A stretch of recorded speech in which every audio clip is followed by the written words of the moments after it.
Dans la vidéo précédente, on a parlé des patterns les plus universels. Le grignotage du soir, le craquage post-conflit et la consommation quasiment automatique devant les écrans. Aujourd'hui, on va aller un petit peu plus loin. On va parler de patterns un petit peu plus sensibles peut-être, ceux dont on parle un peu moins facilement. Les patterns dont on va parler aujourd'hui sont un petit peu plus chargés émotionnellement. Et c'est aussi pour ça que c'est les plus importants à comprendre. Alors, qui suis-je en 2 mots? Je m'appelle Balthazar, je suis hypnothérapeute, mais avant tout, je suis un ancien addict au sucre. Et c'est justement parce que je connais très bien ce sentiment de culpabilité, de honte parfois, qui peut suivre certains craquages sur du sucre, des grignotages, alors qu'on avait pris des bonnes résolutions parfois. Je sais très bien tout ça parce que je l'ai vécu personnellement. Et justement, aujourd'hui, ma mission, c'est de vous accompagner pour vous débarrasser durablement des grignotages et de l'addiction au sucre, comme je l'ai fait avec des dizaines et des dizaines de clients en accompagnement individuel. Si vous voulez qu'on regarde de plus près votre situation spécifique, je vous invite à réserver un créneau avec moi au téléphone, ça durera 45 minutes. C'est totalement gratuit et sans engagement de votre part comme de la mienne. Ce sera l'occasion de faire un point sur votre situation et de voir si je peux vous aider. En tout cas, le lien est juste en dessous. Première partie, manger ses émotions sans faim physiologique réelle. Je vais commencer par une question simple. Est-ce que quand vous avez envie de manger du sucre, quand vous avez envie de grignoter, est-ce que vous avez vraiment faim? Et c'est vrai que pour beaucoup de personnes que j'accompagne, la réponse honnête, c'est pas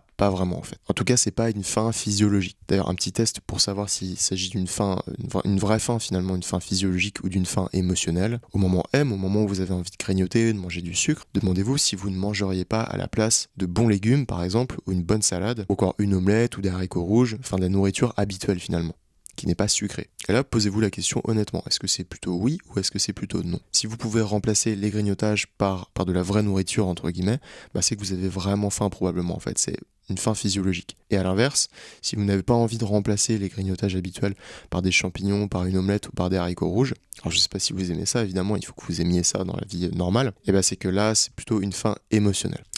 Et comme je disais à l'instant, la plupart du temps, c'est pas vraiment une faim physiologique, c'est une faim plutôt émotionnelle. Et ce que vont ressentir les personnes en général, ça va ressembler à peu près à ça. C'est une sorte de tension, une agitation un petit peu diffuse, une sorte d'inconfort sans arriver vraiment à mettre des mots dessus pour l'expliquer. Et c'est vrai que le sucre, à ce moment-là, cette dopamine, cette envie de sucre irrépressible, elle court-circuite aussi un petit peu cette capacité à nommer les choses. Mais évidemment, nous, on va quand même appeler un chat un chat.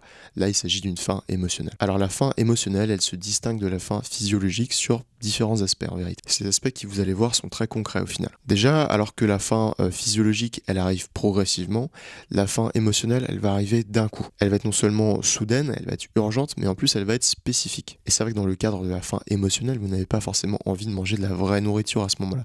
Ça va être tel paquet de chips d'une telle marque, ou alors ça va être telle sorte de bonbon, ou alors ça va être telle marque de pot de glace avec tel parfum. C'est très précis, et d'ailleurs la faim émotionnelle, elle peut surgir même juste après un repas où vous avez bien mangé à votre faim justement. Elle ne disparaît pas quand vous avez le ventre plein et on continue de manger malgré la satiété. En plus de ça, la faim émotionnelle, elle est quasiment toujours accompagnée d'une sorte d'émotion, même si elle est un petit peu diffuse. Ça, on en avait déjà parlé dans les précédentes vidéos quand on avait parlé des besoins qui étaient souvent identifiables en fait, de manière directe ou indirecte, en lien avec l'addiction au sucre, les grignotages. Et du coup, les émotions qui vont être liées à ça, ça va être la plupart du temps l'ennui, la solitude, la tristesse, la contrariété, le stress, un sentiment d'anxiété, un sentiment d'inquiétude, encore même un sentiment d'injustice. Je vais pas tous les faire, mais vous voyez le principe. Et d'ailleurs, j'avais dit ça dans une précédente vidéo, ce que j'ai remarqué, c'est que l'ennui est souvent un déclencheur qui est un des plus courants. C'est probablement le déclencheur numéro 1 de la faim émotionnelle. C'est vrai que ce vide, cette absence de stimulation, on avait dit dans une précédente vidéo que le cerveau moderne, notre cerveau, nous, dans notre société moderne, le tolère de moins en moins. On a de moins en moins de résistance au vide, à l'ennui, notamment à cause de la surstimulation qu'il y a à petit peu près partout, même jusque dans notre poche avec notre smartphone, les réseaux sociaux et tout ce qu'on connaît. Mais il y a quelque chose d'encore plus profond derrière tout ça. C'est que la plupart des personnes, elles ne savent pas vraiment identifier leurs émotions. En tout cas, à ce moment-là, elles vont ressentir plutôt quelque chose de désagréable. Mais vous voyez que c'est plutôt flou. Évidemment, c'est pas par manque d'intelligence ou de maturité, c'est parce qu'en fait, on n'a jamais vraiment eu d'éducation émotionnelle. À l'époque, à l'école, on nous a appris tout un tas de trucs qui aujourd'hui ne nous servent à rien, mais les émotions, elles, qui nous servent tous les jours, on nous a jamais vraiment appris à les identifier, à les comprendre, à les accepter. C'est tout un pan éducationnel, en fait, qui nous manque aujourd'hui. Mais ça, c'est un autre sujet. Il y a un terme en psychologie pour décrire ça, en fait, c'est l'alexithymie partielle. Désolé, c'est un petit peu le retour des mots tordus, juste le fait de ne pas réussir à vraiment identifier d'identifier ces émotions quand elles arrivent, de pas vraiment réussir à mettre des mots dessus. Ce qui est intéressant, c'est quand même de retenir qu'il y a un terme qui parle de ça. En tout cas, force est de constater que quand on ne sait pas vraiment poser des mots sur ce qu'on ressent, eh bien on n'arrive pas à y apporter une réponse adéquate. Imaginez par exemple que quelqu'un vous parle dans une langue que vous ne connaissez pas, que vous ne comprenez pas, eh bien vous allez pouvoir vous concentrer autant que vous voulez, vous n'allez pas pouvoir lui répondre de manière adéquate, vous allez probablement lui répondre à côté, ou alors lui faire oui oui de la tête ou non non de la tête, et ça va pas vraiment résoudre le problème. C'est évidemment pareil avec les émotions, si vous ne parlez pas la langue des émotions, si vous ne comprenez pas ce que ces émotions vous disent et quand elles vous le disent, eh bien vous allez avoir du mal à lui fournir une réponse adéquate. Et il y a un petit malin qui s'est glissé dans l'histoire, et c'est évidemment le thème de la chaîne YouTube, c'est le sucre. Parce que le sucre, lui, eh bien c'est un petit peu la réponse parfaite à absolument tous les problèmes du monde.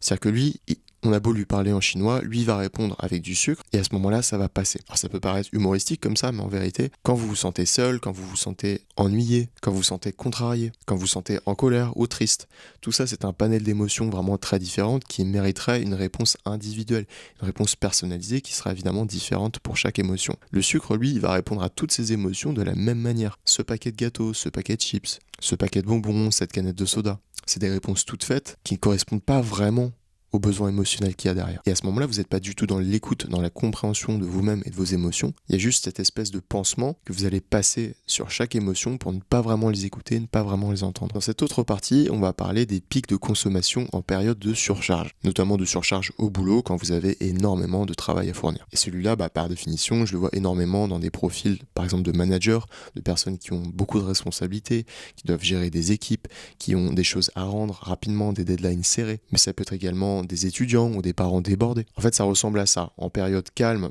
tout va bien, vous arrivez à tenir une bonne alimentation, vous êtes content de vous, vous êtes motivé, etc. Et puis en période de rush, eh bien là, il y a tout qui casse et ce château de cartes qui n'était pas vraiment très solide, eh bien se casse la figure. Et à ce moment-là, vous allez avoir le sucre qui va s'inviter partout.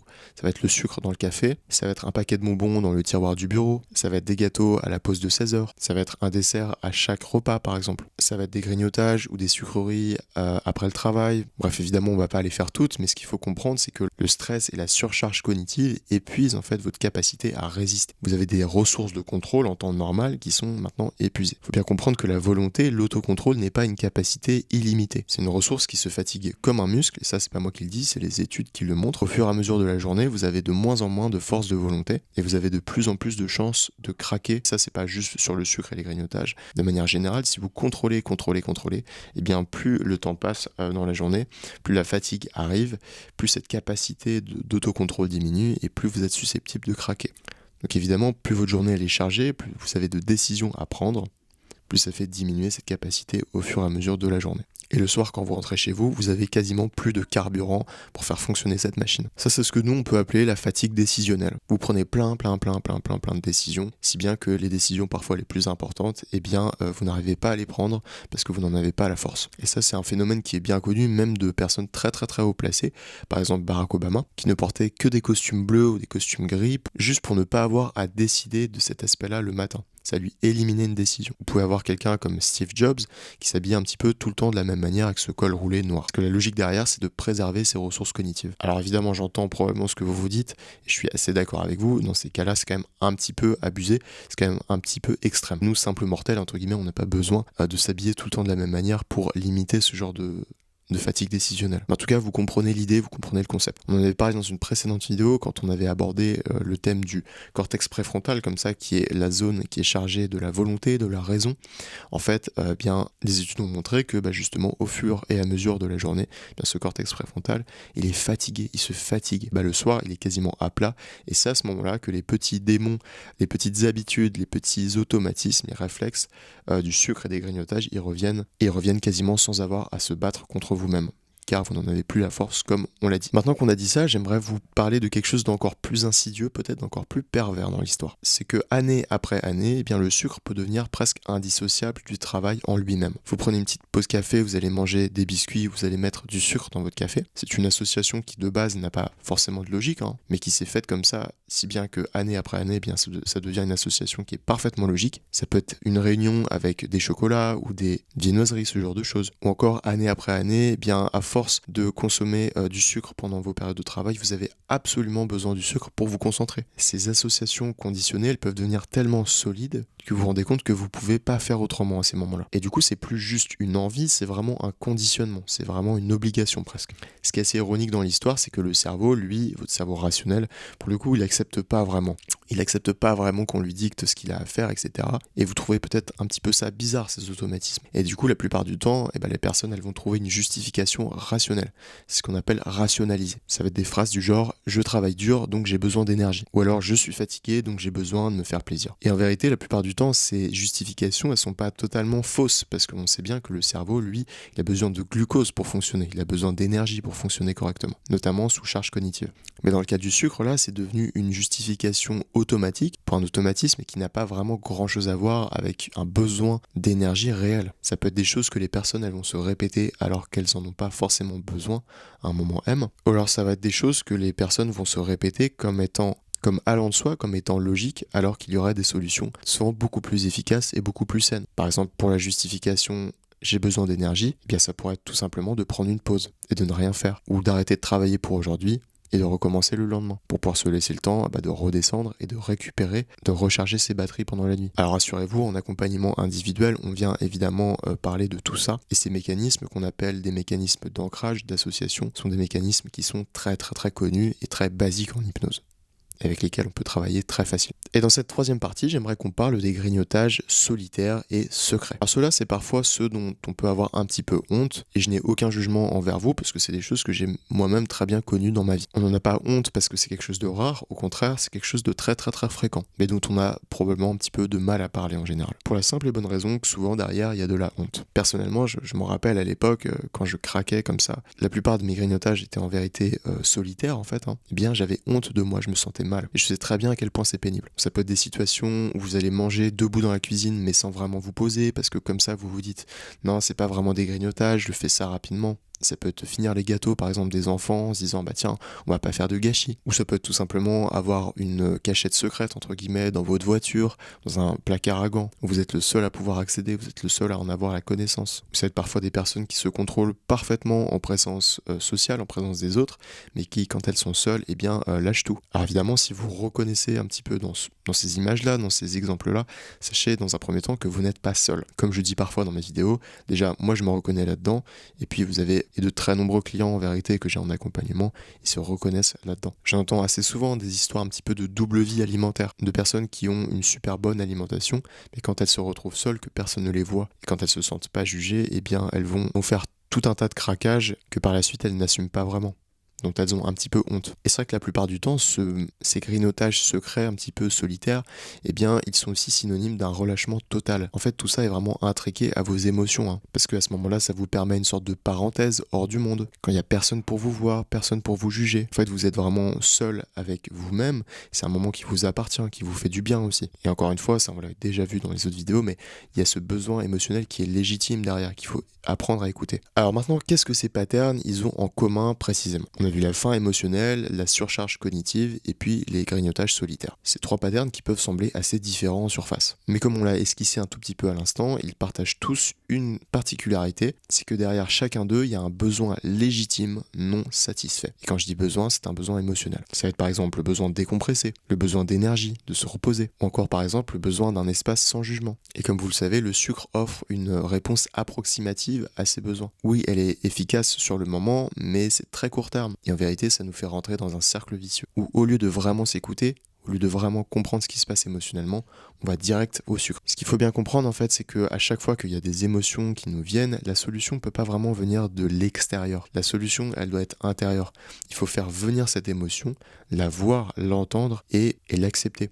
Et ça, c'est évidemment des choses sur lesquelles on travaille en accompagnement individuel, pour vous apprendre à recevoir les émotions. C'est un travail émotionnel qui se cache aussi derrière le sucre et les grignotages. Et c'est aussi pour ça que les accompagnements, ils sont au cas par cas, ils sont individuels. parce qu'évidemment chaque personne est différente et a des besoins émotionnels différents. Quelques exemples par exemple pour la fin émotionnelle. L'hypnose, elle travaille sur l'interoception. C'est justement la capacité à lire, à comprendre ses propres émotions. On apprend, et c'est beaucoup plus facile de le faire sous hypnose, à différencier réellement au niveau des sensations, la différence entre la faim physiologique et la faim émotionnelle. On apprend à vraiment nommer les choses, à vraiment les comprendre, les sentir avant de se jeter sur le sucre. Un petit exemple pour les pics de surcharge. On peut travailler sur cette association qu'il peut y avoir entre consommation de sucre et surcharge au travail. C'est juste des exemples, mais on peut venir justement désancrer cette association qu'il y a entre sucre et concentration. Et à ce moment-là, on va installer par exemple de nouveaux rituels de récupération cognitive pour vous permettre de prendre des pauses, prendre du temps pour vous régénérer, mais sans sucre. Il y a un petit exemple pour les grignotages secrets, qui est parfois un des travaux les plus profonds et les plus libérateurs, parce qu'il s'adresse vraiment à cette honte en fait, qu'on peut ressentir. Là, c'est parfois un travail sur l'image de soi, qu'on vient un petit peu reconstruire, qu'on vient modifier, faire évoluer, rendre plus positive, pour aider les personnes à se sentir mieux dans leur corps, avoir plus d'estime d'elles-mêmes. Gardez à l'esprit que là, c'est juste des exemples que je vous donne, c'est pas forcément des exemples qui sont parfaitement adaptés à vous, à votre situation. Parce qu'encore une fois, chaque personne est différente évidemment. En tout cas, une chose est sûre, c'est qu'en accompagnement, en hypnose, eh bien, il n'y a jamais de question de se forcer, il n'y a jamais de question de toujours avoir plus de volonté, non pas seulement parce que c'est inutile, mais parce que c'est pas efficace en fait. C'est pas la bonne méthode de faire.